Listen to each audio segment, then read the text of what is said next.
નમસ્કાર મિત્રો, તો આપણા નવા હવામાનના વિભાગના વિડીયોમાં તમારું સ્વાગત છે।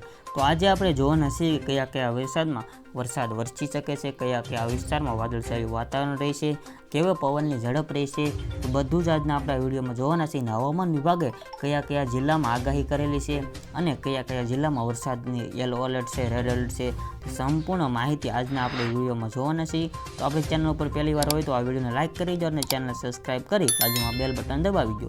તો ચાલો મિત્રો જલ્દીથી આપણે આ વિડીયોની શરૂઆત કરી દઈએ। તો આપણે વિડીયોની શરૂઆત કરી દઈએ છીએ અહીંયા।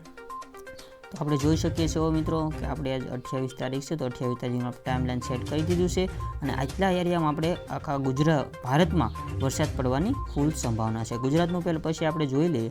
પહેલાં મિત્રો ભારતમાં જોઈ શકો છો આટલા એરિયામાં ફૂલ આ એલર્ટ જાહેર કરેલું છે। એટલા એરિયામાં ફૂલ આ રેડ એલર્ટ જાહેર કરેલું છે હવામાન દ્વારા। તો આ બધા વિડીયોમાં રેડ એલર્ટ છે, એટલા વિસ્તારમાં ભારેથી ભારે અતિ વરસાદ પડવાની સંભાવના રહેલી છે। તો હવામાને શું કહે છે તે આપણે ઉપર એકવાર નજર નાખી લઈએ।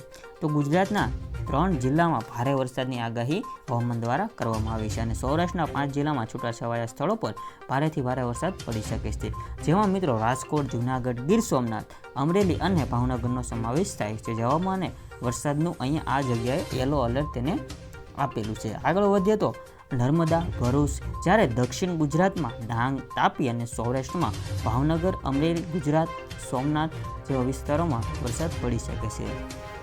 તો 13 જિલ્લાઓમાં આગાહીને પગલે હવામાન વિભાગે યલો એલર્ટ જાહેર કર્યું છે।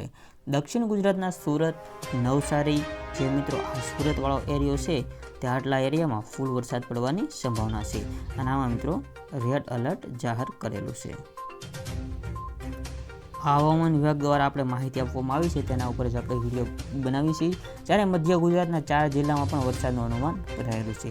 વડોદરા, છોટાઉદેપુર, પંચમહાલ અને દાહોદ જિલ્લામાં છૂટાછવાયા સ્થળો પર ભારેથી વરસાદ વરસી શકે છે। સંઘ પ્રદેશ દીવ, દમણ અને દાદરા નગર હવેલીમાં પણ ભારેથી ભારે વરસાદનું ઓરેન્જ એલર્ટ આપવામાં આવ્યું છે। તો પ્રવાસન સ્થળ દીવમાં પણ ભારે વરસાદની આગાહી કરવામાં આવી છે।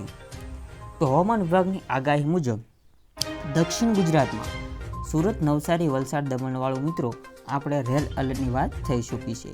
તો હવે આપણે મિત્રો આગળ વધીએ તો ચોમાસાની સિઝનમાં કઈ કઈ જગ્યાએ કેટલો વરસાદ વરસ્યો છે તેના વિશે આપણે વાત કરીશું। તો એ મુદ્દો આપણે પહેલાં રહેવા દઈએ તો મધ્ય ગુજરાતના 4 જિલ્લાના છોટાઉદેપુર, રાજકોટ અને જે મિત્રો નીચેના દરિયા કિનારાના એરિયા છે આ ઉના, જૂનાગઢ તે બધા એરિયામાં આ મહુવા છે, અલંગ છે, અમરેલી છે, જૂનાગઢ છે, વેરાવળ છે, પોરબંદર છે અને ઉપર આપણે જોઈએ તો ભાવનગરમાં પણ ફૂલ છે। ભાવનગરના આપણે ગામડા જોઈ લઈએ કે મહુવા સાઈડના એરિયામાં કઈ કઈ જગ્યાએ વરસાદ પડી રહ્યો છે। તો ભાવનગરના વિસ્તારના એરિયામાં આપણે જોઈએ તો આ બધા જે એરિયા છે ભાવનગર, સોનગઢ, પછી છે બાબરા, જસદણ, ગોંડલ, જેતપુર, અમરેલી જે વિસ્તારોમાં ભારે વરસાદ પડવાની સંભાવના છે અને યલો એલર્ટ જાહેર કરેલું છે। જ્યારે પવનની સ્પીડ 18ની રહેવાની સંભાવના રહેલી છે। એ ઉપરાંત જૂનાગઢ વિસ્તારમાં પણ થોડો વરસાદ પડવાની એટલે કે ગીર સોમનાથ બાજુ વરસાદ પડવાની સંભાવના રહેલી છે। જ્યારે ઉના સાઈડમાં આપણે જોઈએ તો વેરાવળ છે, કોડીનાર છે, કેશોદ, કેસરિયા છે, દીવ છે, વાઘબરા છે, તો આ આટલા એરિયામાં પણ મિત્રો વરસાદ પડવાની પૂરી સંભાવના રહેલી છે।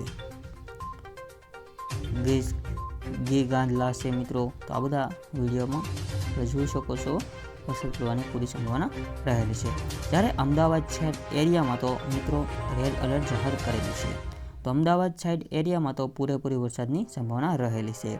ધોલકા, નાલસોવર, મહેમદાબાદ, અહેમદાબાદ, પછી અહીંયા છે મિત્રો સુરેન્દ્રનગર,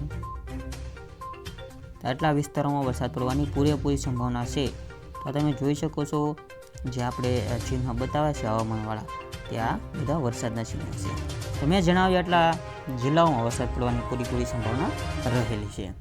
તો વરસાદનો હવે આપણે બીજો વિડીયો આવે ત્યાં સુધી આપણો આજનો વિડીયો ગમ્યો હોય તો લાઇક કરી દેજો, ચેનલ ઉપર ના હોય તો સબસ્ક્રાઈબ કરી દેજો, બાજુમાં બેલ બટન દબાવી દેજો અને આજનો વિડીયો કેવો લાગ્યો તો કમેન્ટ બોક્સમાં જણાવી દેજો। તો જણાવ્યા પ્રમાણે આટલા જિલ્લામાં આવા રીતના એલર્ટ દર્શાવવામાં આવેલા હતા। તો વિડીયો સારો લાગ્યો તો લાઇક કરી દેજો અને આપણે મળીએ બીજા વિડીયો સાથે। જય હિન્દ, વંદે માતરમ।